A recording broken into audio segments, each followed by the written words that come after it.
দেখুন বন্ধুরা, আজ আমি বানাবো ছোলার ডালের নিরামিষ তরকারি। তার জন্য প্রেসার কুকারের মধ্যে সর্ষের তেল দিয়ে দিলাম 100 গ্রাম মতো।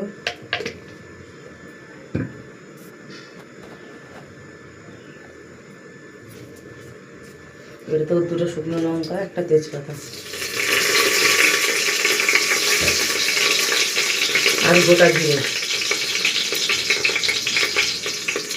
এই গোটা জিরে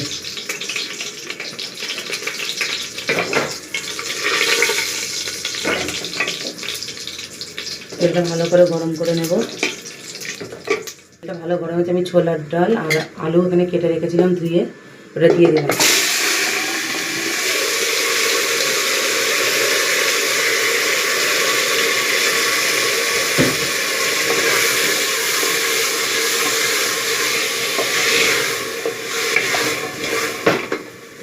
এর মধ্যে দেবো টমেটো কুচি,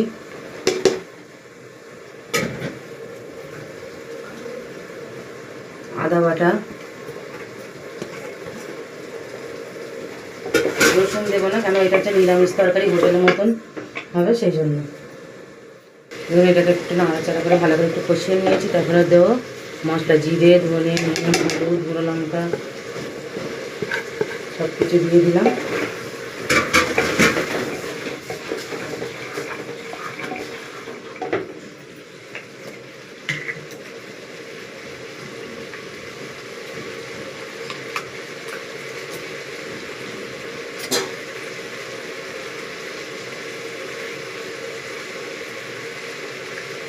সামান্য পরিমাণ হিং দিলাম।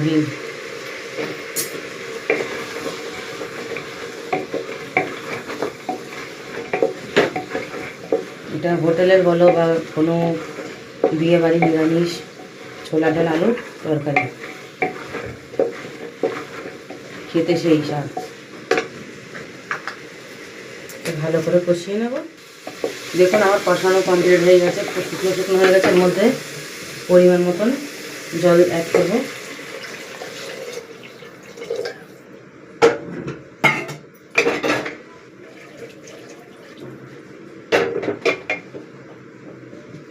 জল দিয়ে দিলাম, সামান্য চিনি। গরম গরম লুচির সাথে যে খেতে কি যে স্বাদ।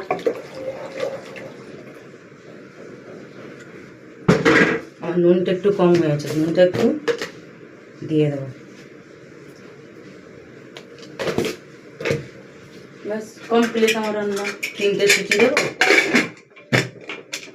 সিটি দেবো, রান্না পুরো কমপ্লিট।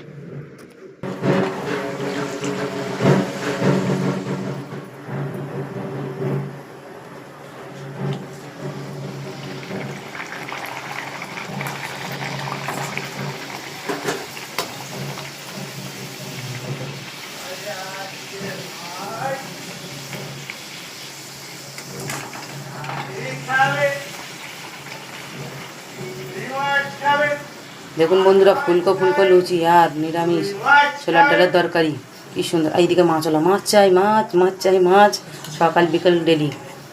দেখুন বন্ধু, আমার নিরামিষ ছোলার ডালের তরকারি আর গরম গরম লুচি। তো শাশুড়িকে ছেলেকে দিয়েছিলাম, বললাম কেমন হয়েছে রে, বললাম মা ছোলার ডালের তরকারিটা নিরামিষ খুব দুর্দান্ত হয়েছে খেতে। তো বলুন আমার তরকারি বা লুচি কেমন হয়েছে। তো গরম গরম লুচি বানিয়েছিলাম, তো কেমন হয়েছে বলবেন, কমেন্ট করেন, পাশে থাকবেন আর শেয়ার করবেন আর সাবস্ক্রাইব করবেন। Tata YouTube family.